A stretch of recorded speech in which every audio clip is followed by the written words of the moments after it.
नमस्कार दोस्तों, स्वागत है आपका life and facts YouTube channel में। आज हम बात करेंगे मांसाहार के बारे में कि मांसाहार करना सही है या गलत है, पाप है या पुण्य है।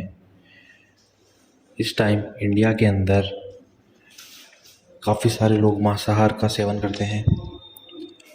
अगर अपन आंकड़ों पर जाएं तो लगभग 61% जो हिंदुस्तानी लोग हैं वो मांसाहार का सेवन कर रहे हैं। और मांसाहारी भोजन करने की पसंद के बीच उनके धार्मिक विश्वास का भी एक बहुत बड़ा रोल है, जिसमें अलग अलग धर्म के लोगों का अलग अलग है मांसाहार करने का रीज़न और कारण। अगर खाली हिंदू धर्म की बात करें तो 61% से ज़्यादा हिंदू धर्म के लोग मांसाहार करते हैं। सिर्फ जैन धर्म है जिसमें 92% लोग शाकाहारी हैं, सिर्फ 8% मांसाहार का सेवन करते हैं। और बाकी किसी भी धर्म में आप चले जाइए, काफ़ी सारे लोग हैं जो मांसाहार का सेवन करते हैं।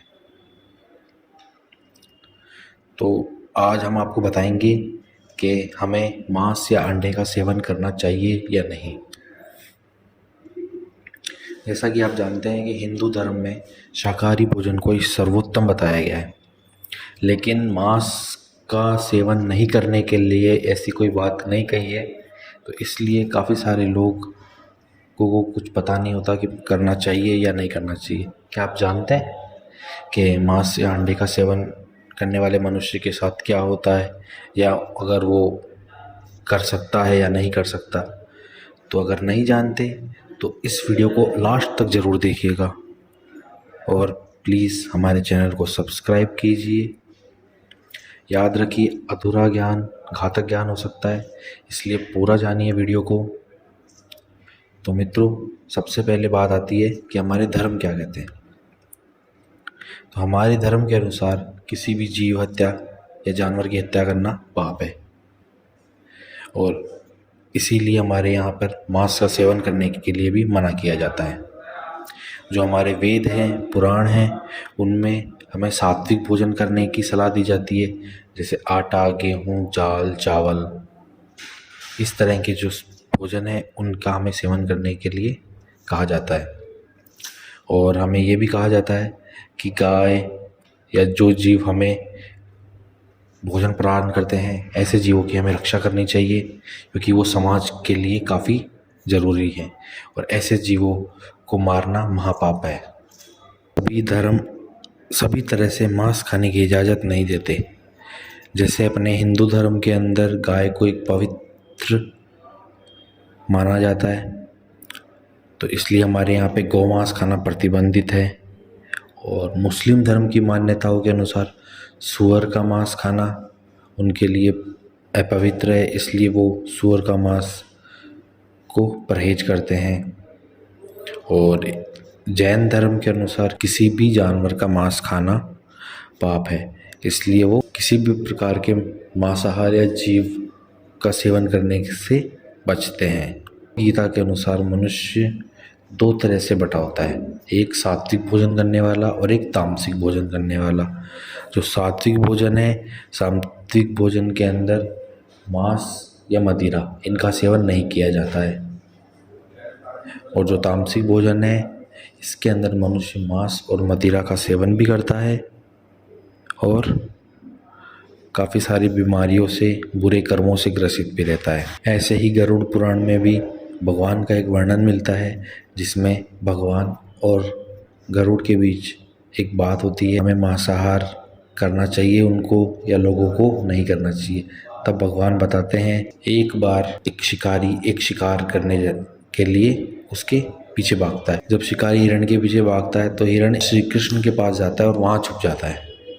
अब श्री कृष्ण उसे अपने पास बिठा लेते हैं और शिकारी से कहते हैं कि तुम इस जीव को नहीं मार सकते, यहाँ से चले जाओ। शिकारी कहता है, नहीं, ये मेरा शिकार है और मैं एक शिकारी हूँ, शिकार करना मेरा धर्म है। अगर मैं मांस का सेवन नहीं करूँगा तो मैं मर जाऊँगा।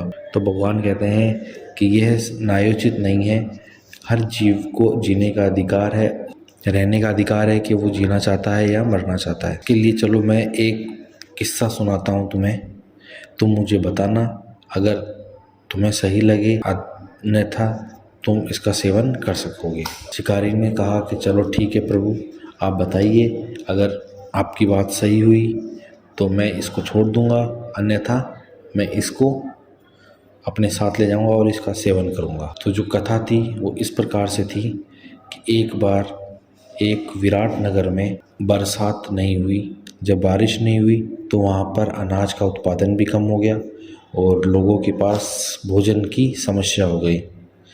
तो वहाँ के जो राजा थे उन्होंने अपने मंत्रियों को बुलाया और उनसे विचार विमर्श किया कि ये तो काफ़ी बड़ी समस्या है। अगर राज्य में अनाज ही नहीं होगा, सारे भंडार समाप्त हो जाएंगे, तो हमारे यहाँ तो अकाल की समस्या हो जाएगी, लोग भूखे मरेंगे, हाहाकार मच जाएगा। तो इसके लिए अब हमें कुछ तो करना पड़ेगा।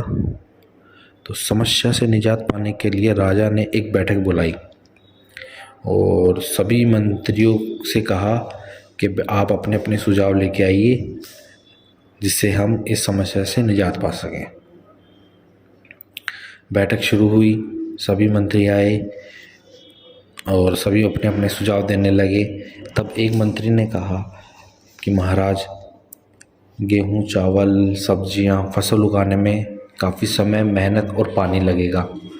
तो ऐसी स्थिति में हमें मांसाहार का ही सहारा लेना चाहिए। मांसाहार काफ़ी पौष्टिक और सस्ता है और राज्य के आसपास जंगलों में जानवरों की भरमार है, तो हमें किसी प्रकार की कोई कमी नहीं होगी। मंत्री का जो सुझाव था वो बाकी मंत्रियों को अच्छा लगा, तो उन्होंने कहा कि हाँ, हमें भी ये करना चाहिए। राजा ने अपने प्रधानमंत्री से पूछा कि आप बताइए, आपका क्या विचार है।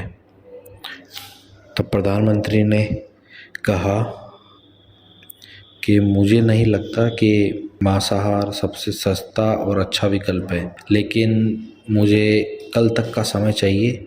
मैं कल आपको बताऊंगा कि ये सही है या हमें कुछ और करना चाहिए। सभा ख़त्म हो जाती है, सभी मंत्री अपने अपने घर चले जाते हैं।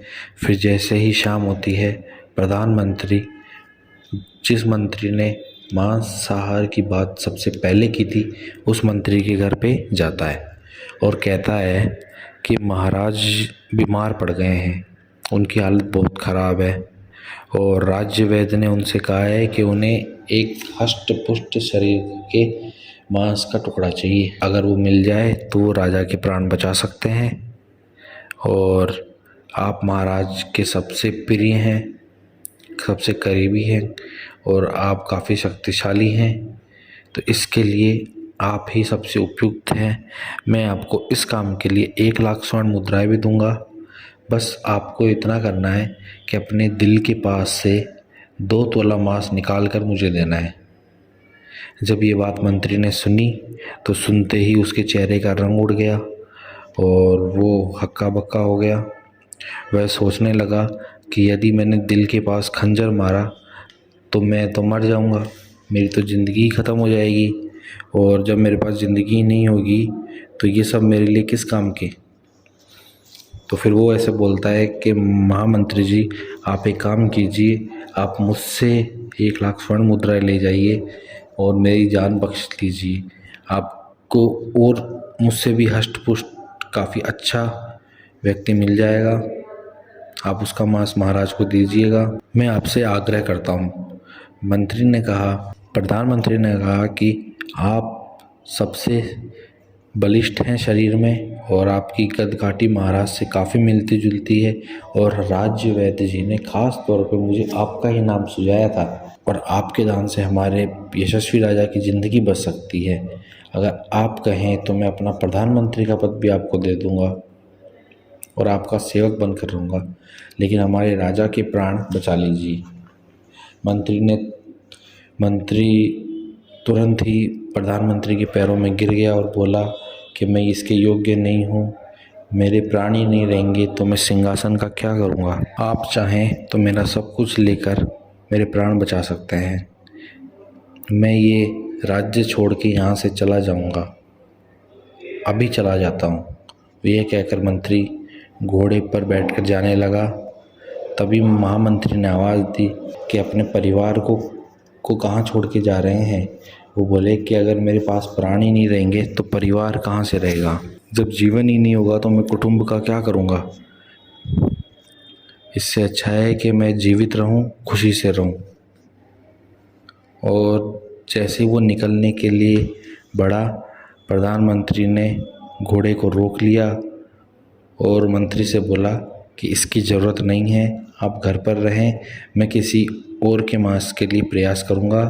और मंत्री इतना कहकर प्रधानमंत्री 1,00,000 स्वर्ण मुद्राएं लेकर वहाँ से चले जाते हैं। उन्होंने एक एक करके सभी मंत्रियों के पास गए और वहाँ से 1-1 लाख स्वर्ण मुद्रा इकट्ठी करते चले गए। अगले दिन राज्यसभा में सभी मंत्री समय से पहले पहुँच गए थे, क्योंकि सबको जानना था कि महाराज स्वस्थ हुए या नहीं, या किसने अपना मांस दिया। लेकिन किसी ने अपने बारे में बताया नहीं कि मेरे साथ क्या हुआ। सबकी नज़र सिर्फ राज्य वैद्य को ढूंढ रही थी और प्रधानमंत्री को ढूंढ रही थी, क्योंकि उनसे ही उनको महाराज के बारे में पता चल सकता था। अब महाराज अपने ही अंदाज में राज्यसभा में आते हैं और सिंहासन पर बैठ जाते हैं। सभी मंत्रियों ने देखा कि राजा तो कहीं से भी अस्वस्थ नहीं है, तो समझ गए कि प्रधानमंत्री ने उनसे झूठ बोला है। तभी प्रधानमंत्री आ जाते हैं और राजा के सामने 1 करोड़ स्वर्ण मुद्राएं रख देते हैं। राजा पूछता है कि 1 करोड़ स्वर्ण मुद्राएं कहाँ से आई। तब कहा, महाराज सिर्फ 2 तोले मांस के लिए इन मंत्रियों ने इतनी धनराशि मुझे दी है। जब एक मंत्री अपनी जान बचाने के लिए इतनी धनराशि दे सकता है तो आप विचार कीजिए कि ये मांस कितना महंगा है। अब ये बात सभी को समझ आ जाती है और राजा ने को आज्ञा दी, मांसाहार का विचार त्याग दिया जाएगा। हमारी प्रजा को आदेश दिया जाए कि वो अतिरिक्त परिश्रम करें, धन और जल का संचय करें और अपने अनाज को बढ़ाने पे ध्यान दिया जाए। राजा ने अपना राज भंडार भी खोल दिया ताकि प्रजा के काम आ सके।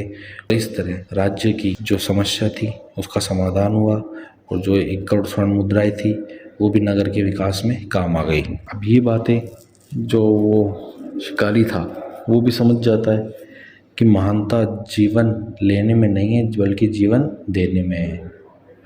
तो मित्रों, अब आप बताइए कि मांसाहार करना पाप है या पुण्य है। आप नीचे कमेंट करके हमें ये बताइए कि आपके विचार से क्या सही है और क्या गलत है। फिलहाल दोस्तों, आज के लिए बस इतना ही। आज्ञा दीजिए। राधे राधे।